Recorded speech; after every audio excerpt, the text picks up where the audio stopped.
Honestly, I have not had the best track record with roommates as an autistic individual, and I began to wonder why.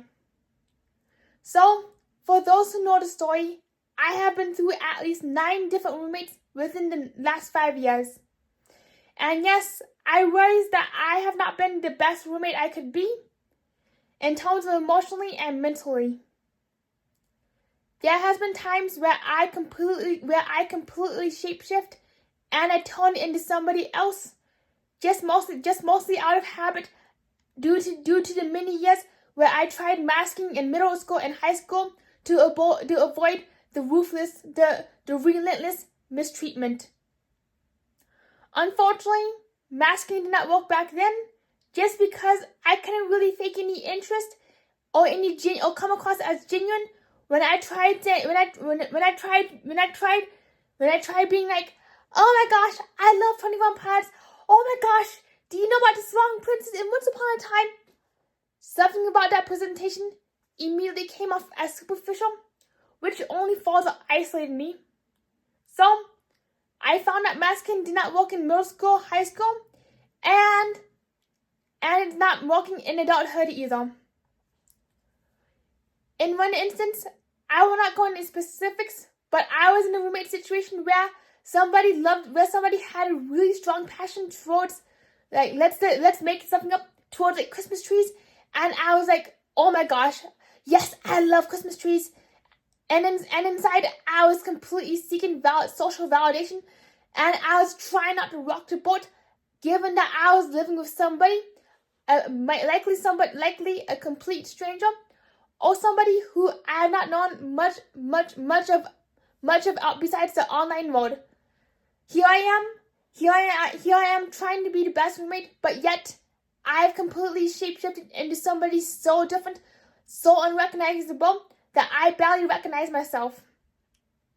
And here I am saying like, oh my gosh, I love Christmas trees, they're the best things ever. When in reality, I absolutely love slot machines, and I absolutely loved pinball machines too, not Christmas trees. Next thing I know, my mask begins slipping, my mask begins falling, and here comes the real me being like, la-di-da-di-da-di, I love slot machines, that's so awesome. And the roommate is like, what happened to the Simon I knew? I thought she loved Christmas trees, I thought she loved shopping, and I thought she loved going out, but no, how come I have a completely different roommate who turns out to actually be a homebody who occasionally loves traveling and who occasionally loves going to a good restaurant? And where did my roommate go who loved McDonald's? And fast food. So basically, it took a lot of people by surprise when I would finally show the real me, and when I couldn't substantiate the mask.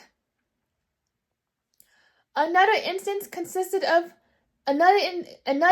which I do take 100% accountability for is when is after I moved into a place where the homeowner was like, yes, I love keeping my house nice and clean, very, very, very, very neat.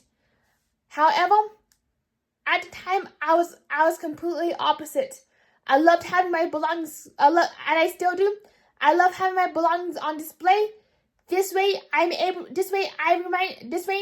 am reminded about the existence, and I'm like, and literally, the moment that I put an object inside of a door, poof, it's gone forever. But if I'm able to see all my objects on just about every flat surface, it actually makes it easier for me to function, and makes it way quicker for me to be able to find my art supplies, which greatly reduces my stress levels. So here I am being like, yes, I love every surface nice and clean. I love the house being nice and clean. I love keeping myself so organized, color-coded, yada, yada, yada, yada.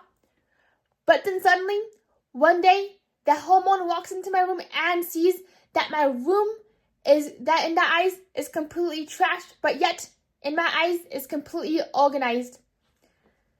So that night, I catch the homeowner saying, yeah, her room is a mess. Yeah, she is sloppy. She is a complete slob. And inside, I am gutted.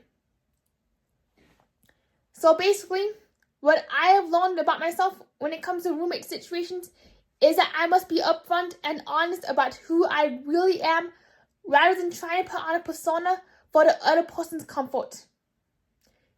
Yes, I'm well aware when I need to act very professional and in certain contexts, know to fake it till I make it, especially if I'm trying to make a really good impression for a client, or if I had a really rough day and it's not the space to share what has really happened.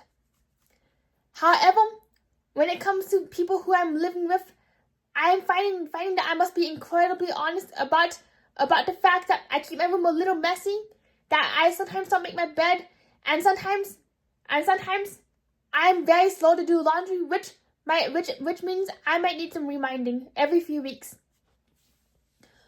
Another thing I must make really clear to my roommates is that I prefer spending most of my time in my room, but there's times where I'm hypersocial, meaning that I like to go out in the main area and